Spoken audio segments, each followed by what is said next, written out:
What is going on, my diggity dogs? It's your boy, the CEO of Fish. Yeah, that's right. I'm actually the CEO of Fish. I actually made all fish in the world. You're welcome. And welcome back to my Roblox tier list. I've got 10 more games for you today, so let's get started. Starting off with 7 Fish. 7 Fish is a aquarium type game, similar to it says it was inspired by Insane Aquarium, which is a old PopCap game.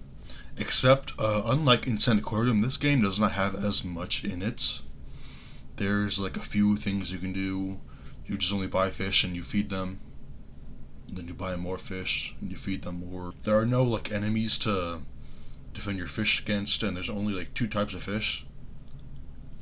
I only played the game for like 5 minutes, so maybe I was missing something. Yeah, it's a pretty simple game. Might put it like right above Garage. Yeah, because then Golden Hour there was actually something to do other than just like you can like go around and you can talk to people and you can look at stuff. So there is a replay factor in the fact that you can talk to people, but in 7 Fish there really isn't. Last up, we got Your Thoughts at the End of Time. In this game, you're kind of just looping the same area over and over and over again, except there's these pictures and signs that you can put up on the walls that people can read and look at. The game can get very repetitive, except for the different events that can happen in each of the different worlds, or in each of the different floors, as well as the different things, the different signs and pictures up on the walls. I ended up dying to this like entity or something like that, I don't know. And then when you die you go back to floor 1, which is pretty annoying. I think I'm gonna put it right here. While Kakutaba has more in it, I would say there's more to the game. I would say that a game we've had before might be a little bit more interesting, simply because of the different things that people have put up on the walls. You might be able to get a good laugh, and there might be more to the game than just what I saw. There might be an endless amount of floors, plus if you play the game for long enough, you might be able to get up to a floor that nobody else has seen before. If there isn't a top, that is. Still isn't better than the Catacombs exploration though. Next up is Cabin. Cabin is a kind of hangout game with some secrets involved. But yeah, it is. I think it advertises itself as a hangout game, and there are some secrets around the map that you can find. I didn't really find anything. Maybe it's just because I wasn't looking hard enough, or maybe there was like something else I needed to know beforehand. This game is maybe better than, I think this is Landscape.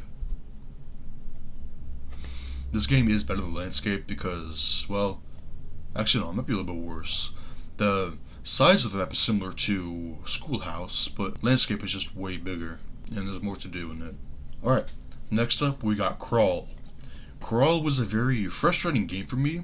Maybe it's just because I'm really bad at the type of game that it's trying to emulate. The game is a combat style game, kind of like Dark Souls seemingly mixed with Dungeon Quest, except this game is really not that fun to play. It tries to give you the illusion of being able to dodge stuff because you have like dodging abilities, but if you're not like pixel perfect, and if you don't time your moves down to the millisecond, you're gonna get hit. That's what it seems like anyways. Like I said, maybe I'm just really bad at these types of games, but I just kept on getting hit. I kept on dying over and over again. No matter what I would try, I just kept on dying. This game frustrated me more than West and Wood did, because, well, while West and Wood was very disappointing for me, this game was just straight up aggravating. I'm gonna put it below West and Wood. Might be the worst game I've played so far. Alright, next up we got The Morning Brew. The Morning Brew is similar to Cabin, in which this is a hangout game with a lot of secrets involved.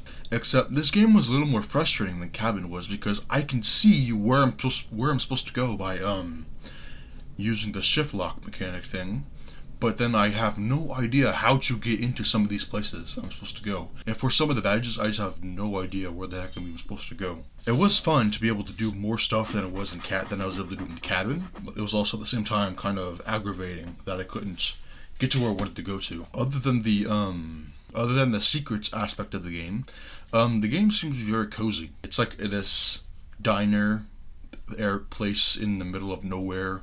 There's even a like cutscene that plays whenever you first enter the game, which is pretty interesting. So I would definitely say it's better than Cabin. I think I enjoyed my time more in it. Might go right there. I might move Bloodheads down actually. Alright, next up we got Obbit.rbxm. I'm just gonna call it Obbit. Obbit is a really cool game. It tries to make itself look like a 2D game, but the perspective of the camera really screws with your perception, your depth perception. So some jumps can be a lot more tricky than other jumps. This game is also just really cool looking.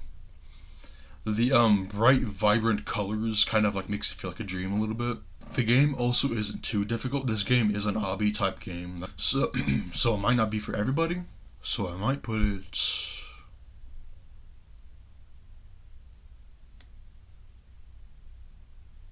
maybe right here. Yeah. Catacombs Exploration. I think I've talked enough about it in the series already. The game is just bigger. There's more to explore. It's more in depth with its lore of the catacombs that you're exploring. But Kagutaba, unlike Obbit, Kagutaba is a little bit more stereotypical. And while there are multiple endings, I just don't think it's as interesting, I would say, as Obbit is.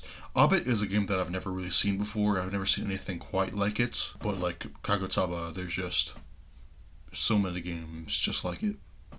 Actually, I might even put it below a dream I've had before. Next up is Something Somewhere. Something Somewhere is one of those dream games. There's a bunch of different areas to explore, and there's also a little tool that you have that can send you back to the lobby area so you can go and look at more games, more areas if you want to. The worlds are pretty unique within Something Somewhere itself, but when you look at other games, other dream games like this, they might not be as unique as it might make itself out to be. I bet I could put this above Atomic Research Site. Atomic Research Site, it's a very closed off area, and yes, the game is very detailed, but there just isn't as much in the game as there is in Something Somewhere.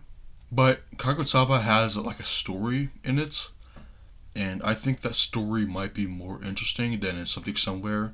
That's kind of an issue I have with dream games, is just that they don't have much going for it story-wise. It's just a bunch of random worlds strung together, kind of like Liminal Solitude. Unlike Liminal Solitude, Something Somewhere has an easier way to access each of the different worlds instead of just having to go from one world to the other world in a big string. You get to choose which one you want to go to. Alright, next up is Steam. Steam is I think it's a RPG style game.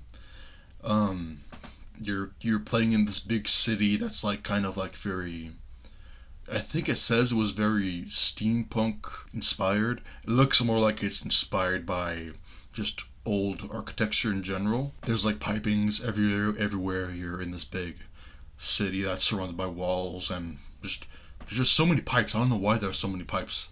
What I really got to experience was just going around running quests for people, which was kind of boring. I feel like there could be more to it than what I saw. I just don't know how in depth this game actually is. Until I learn something different, maybe it's worse or better before I know anything else. I'm just gonna put it right there. The game is exploration heavy like the games below it, but there's actually a goal in mind, because this is an RPG game, so there's obviously going to be an end. And since it's an RPG, there's probably more to it than just exploration. Alright, next up we got Unearthed Cave Showcase.